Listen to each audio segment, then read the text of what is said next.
जी जनाब, कैसे हैं आप सब लोग? ये है हमारा सेकंड लास्ट चैप्टर एजी 900 फंडामेंटल्स के कोर्स का। सिर्फ एक चैप्टर बाकी रह गया है और आज का जो हमारा चैप्टर है ये भी एक मुख्तसर सा चैप्टर है और इसमें भी कॉन्सेप्ट्स ही हैं जिनको हम डिस्कस करेंगे कि एज्योर गवर्नेंस एंड कंप्लायंस ये क्या होती है और एज्योर इसमें कैसे अपने स्टैंडर्ड्स को मेंटेन करता है। तो चलिए शुरू करते हैं और शुरू करने से पहले मेरे चैनल डेवऑप्स मोरबी हिंदी को ज़रूर सब्सक्राइब कर लीजिएगा। तो आज की हेडलाइन जैसे कि हर चैप्टर में उस मेजर हेडलाइन को हम सबसे पहले डिस्कस करते हैं। तो Azure governance and compliance helps organisation ensure their cloud resources align with industry standards and organisational policies. तो जिस वक़्त हम एज़्योर का governance and compliance tool use करते हैं, तो हमारी जितने भी क्लाउड रिसोर्सेज़ हैं, वो उन स्टैंडर्ड्स के साथ मैच करते हैं या नहीं। अच्छा देखिए, इसको समझने के लिए सबसे पहले तो मैं एक आम घरेलू मिसाल दूँगा कि मिसाल के तौर पर आप घी का डब्बा लाते हैं, टिन, ठीक है? घी हो गया, ऑयल हो गया, तो ये एक नॉर्मल घरेलू किस्म की मिसाल है। तो आप देखते हैं उस घी पर या ये जो आपकी ऑयल की बॉटल होती है, उस पे लिखा होता है कि आईएसओ 9000 सर्टिफाइड, आईएसओ 9001 सर्टिफाइड। तो ये कुछ स्टैंडर्ड्स होते हैं।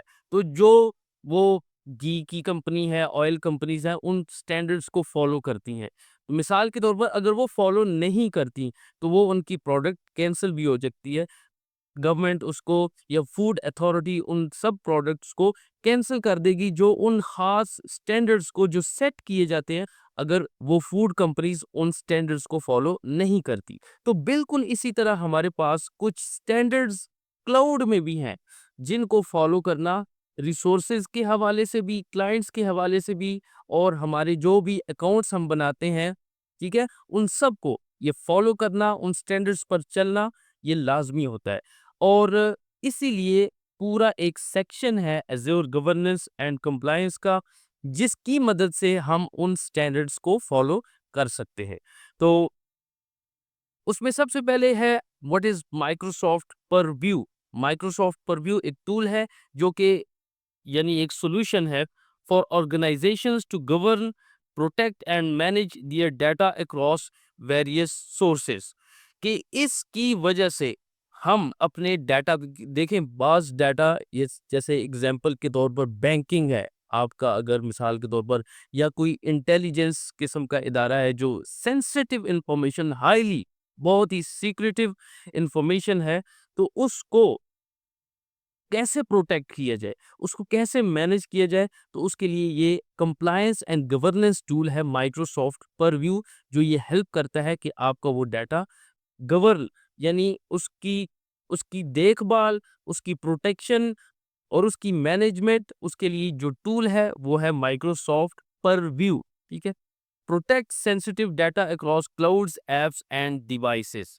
जिस वक़्त ज़ाहिर है जो चीज़ इंटरनेट पर आ गई है, तो वो हर एक के लिए रीचेबल है।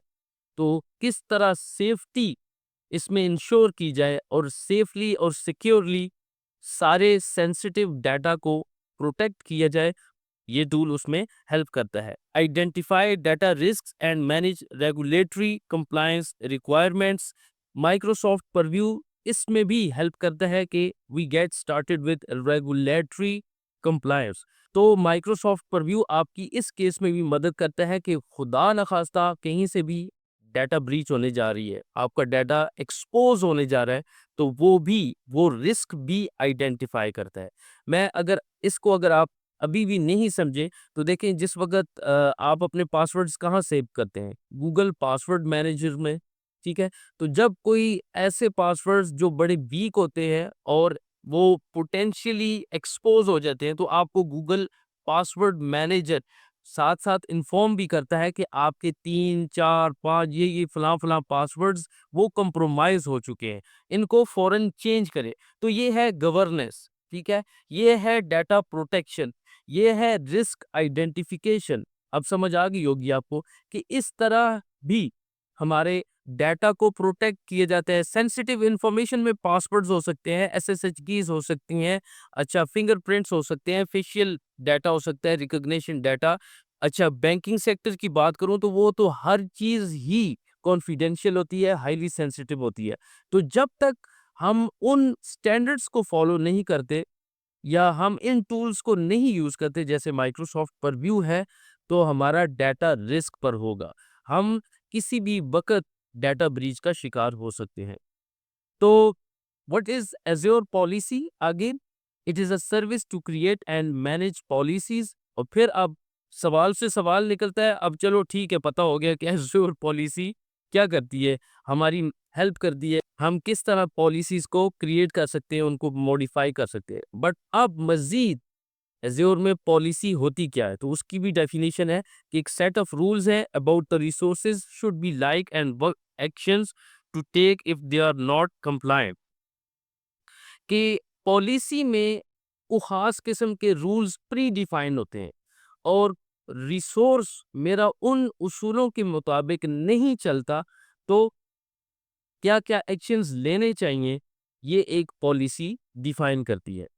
ठीक है, मैं दोबारा रिपीट करता हूँ कि एक पॉलिसी में कुछ सेट ऑफ रूल्स होते हैं और रूल्स पहले से डिफाइन होते हैं।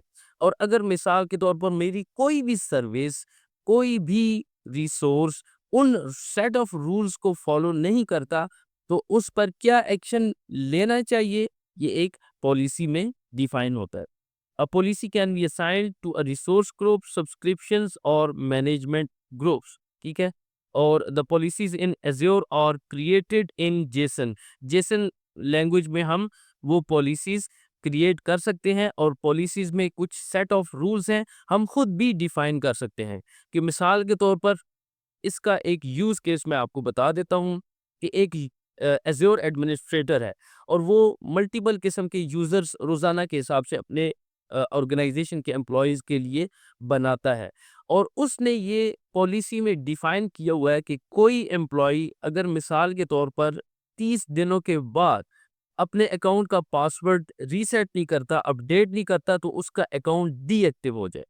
और जिस वक़्त डीएक्टिव हो जाए उसको दोबारा इनफ़ोर्स किया जाए कि भाई अपने अकाउंट का पासवर्ड अपडेट करो। अब ये क्या है? ये एक एज़्योर पॉलिसी है कि हमने एक रूल डिफ़ाइन कर दिया है कि 30 डेज़ के बाद यानी 1 मंथ के बाद कोई यूज़र अपना पासवर्ड अपडेट नहीं करता, तो उस पर क्या एक्शन लिया जाए कि उसका अकाउंट डीएक्टिव हो जाए, टेम्परेरी तौर पर यानी उसका अकाउंट डीएक्टिव हो जाए। तो फिर उसको इन्फोर्स किया जाए, भई अपना स्ट्रॉन्ग पासवर्ड कोई और नया अपडेट करो सिक्योरिटी की वजह से और फिर उसके बाद फिर उसका एक्टिव हो जाएगा अकाउंट। तो ये एक एज़्योर पॉलिसी है और हम खुद से भी पॉलिसीज़ जेसन को यूज़ करते हुए क्रिएट कर सकते हैं। अच्छा जी, इसके बाद है रिसोर्स लॉक्स। और रिसोर्स लॉक्स आसान है बहुत ज़्यादा। मिसाल के तौर पर आपका एक रूम है, ठीक है? उसको आप ताला लगा देते हैं, तो क्या ख़्याल है? ताला लगाने के बाद कोई भी अनऑथोराइज़्ड पर्सन आपके रूम में नहीं जा सकता, किसी किस्म का भी वो नुकसान नहीं कर सकता। बिल्कुल जिस वक़्त हम किसी भी रिसोर्स को ताला लगा देते हैं, वर्चुअल मशीन को मिसाल के तौर पर मैंने लॉक कर दिया, किसी अकाउंट को लॉक कर दिया, तो कोई भी उसको डिलीट नहीं कर सकेगा। तो ये है रिसोर्स लॉक। रिसोर्स लॉक जो है, रिसोर्सेज़ को एक्सीडेंटली खुदा न खास्ता कोई वैसे ही जाके उनको किसी वर्चुअल मशीन को, प्रोडक्शन वीएम को डिलीट करने की कोशिश करे, अगर वो रिसोर्स अगर उस पे लॉक है, रिसोर्स लॉक्ड है, तो कोई भी सिवाय आपके उस वर्चुअल मशीन को डिलीट नहीं कर सकेगा। Resource locks can be applied to individual resources, resource groups और इवन एन एंटायर सब्सक्रिप्शन। ठीक है? तो सब्सक्रिप्शन के साथ भी, रिसोर्स ग्रुप्स के साथ भी और डायरेक्टली हम रिसोर्सेज के साथ रिसोर्स लॉक्स अटैच कर सकते हैं। तो रिसोर्स लॉक क्या करेगा? किसी भी रिसोर्स को लॉक कर देगा और कोई भी उसको चेंज भी नहीं कर सकेगा, मॉडिफाई नहीं कर सकेगा, डिलीट भी नहीं कर सकेगा। अगर आप एडमिन हैं, आपके पास अथॉरिटी है, आप इसको यूज़ कर सकते हैं और ये यूज़ होता है ऑर्गेनाइजेशंस में। और आखिर में we can also manage resource lock from Azure portal, PowerShell and Azure CLI.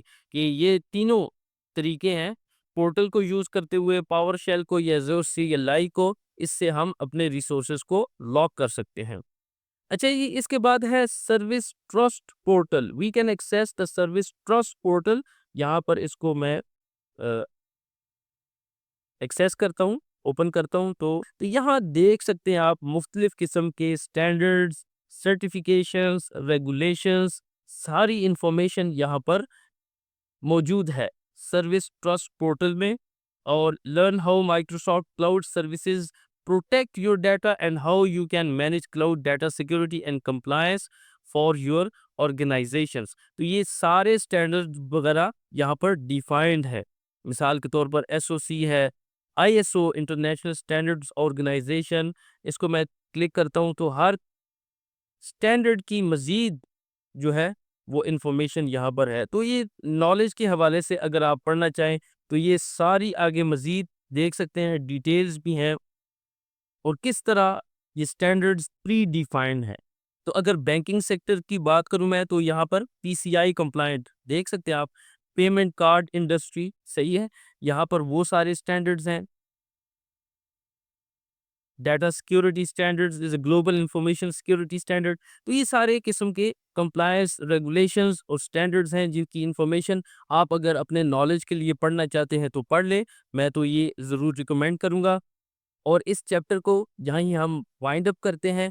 और ये हमारा सेकंड लास्ट चैप्टर था। अगला हमारा लास्ट चैप्टर एज़्योर मॉनिटरिंग पर होगा।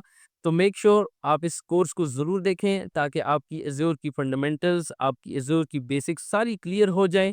इसमें बहुत सारी चीज़ें हैं जो सिर्फ और सिर्फ कॉन्सेप्ट वाइज और हमें अपनी सर्टिफिकेशन के लिहाज से पढ़ने होंगे, ठीक है। मैं इसलिए किसी भी चीज़ को स्किप नहीं करता। क्यों? क्योंकि सर्टिफिकेशन में एजी 900 फंडामेंटल्स की जो सर्टिफिकेशन है उसमें कहीं से भी कोई क्वेश्चन आ सकता है। तो इसलिए मैंने किसी भी चीज़ को कोशिश की है कि स्किप ना करूं। लास्ट हमारा चैप्टर एज़्योर मॉनिटरिंग का होगा। मिलता हूं आपसे उस चैप्टर में, तब तक के लिए अल्लाह हाफिज़।